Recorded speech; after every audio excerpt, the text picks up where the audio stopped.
What's up guys, how are you doing today? It's your guy TradeRicch here. So in this video I'm going to talk about how supply and demand is the same thing as support and resistance. So you must have come across a lot of traders telling you that support and resistance is different from supply and demand, but in this particular video I'm going to prove them wrong. So do well to click on the like button, subscribe and turn on the notification button so you can get notified when I post another content about trading.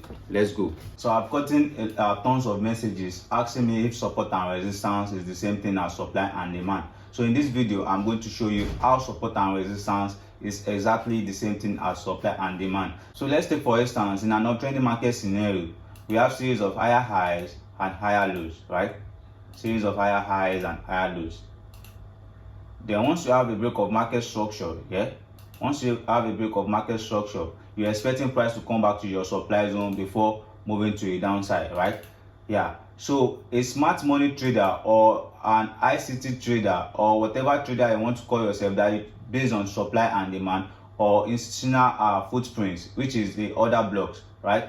And you are saying that supply and demand or order block is different from support and resistance, and this is why you are wrong, because supply and demand or your order blocks, they are just an highlighted zones of support and resistance. So if you swipe this to the left hand side, you observe that this is also a support and resistance zone. It is acting as a resistance zone here, also acting as a resistance zone here, also acting as a resistance zone, right? It's also acting as a resistance zone. So support and resistance is the same as supply and demand. So let's take a look at an example.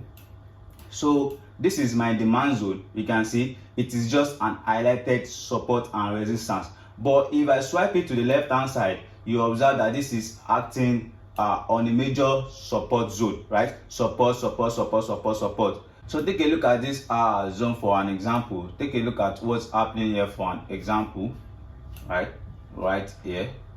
So this is a breaker zone, which is also a flip zone. It is a failed supply zone that failed to hold price and is now acting as a break and retest to the average retail traders.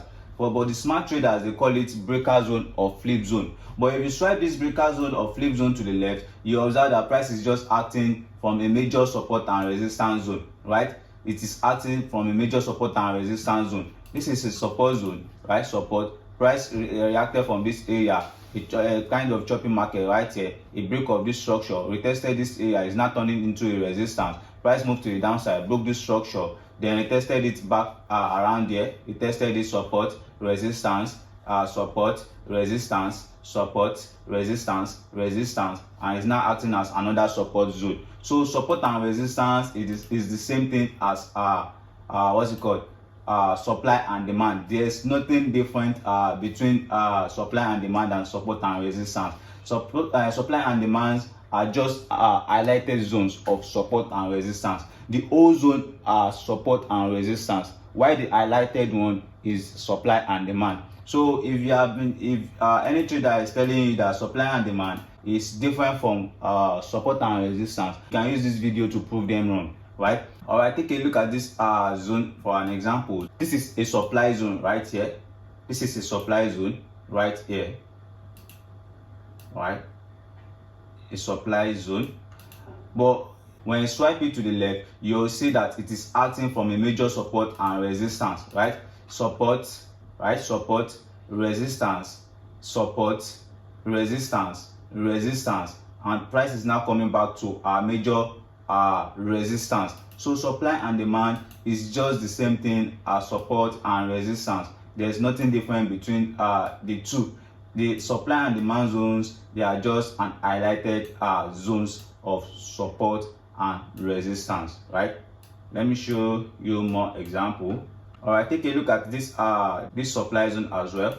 If you swipe it to the left hand side, you observe that price is reacting from a major resistance zone, right? It's acting from a major resistance zone, resistance, resistance, resistance, resistance, right? So supply and demand is just the same thing as support and resistance. Likewise, this area as well, this is our demand zone here. This is our demand zone. But if you swipe it to the left, right, you observe that it is acting as a key zone. It is also a key zone, right? It is a key level, a support and resistance level. It's acting as a resistance here, a support. Now it's acting as a resistance here as well. So if you continue to swipe it to the right and left hand side, you observe that price is acting on support and resistance. So if you are that trader that is trading support and resistance and they are trying to talk you out of what you are doing that is making you profitable, don't mind them. Focus on what you are doing. Focus on what is working for you, right? You can see I is acting as a resistance zone right here as well. Likewise, here as well, you can see this is our demand zone. This is our demand zone. But if you swipe it to the left hand side, it is acting as a support and resistance zone, right? It is acting as a support and resistance zone. It is acting as a support zone right here. Resistance, support, resistance, support. Now it's turning into a support. So your demand zone is also your support zone, while your resistance zone is also your supply zone. So if you understand this concept and you like what you are seeing on my YouTube channel, do well to click on the like button, subscribe, comment, and turn on the notification button so you can get notified when I post another content about trading. Peace out.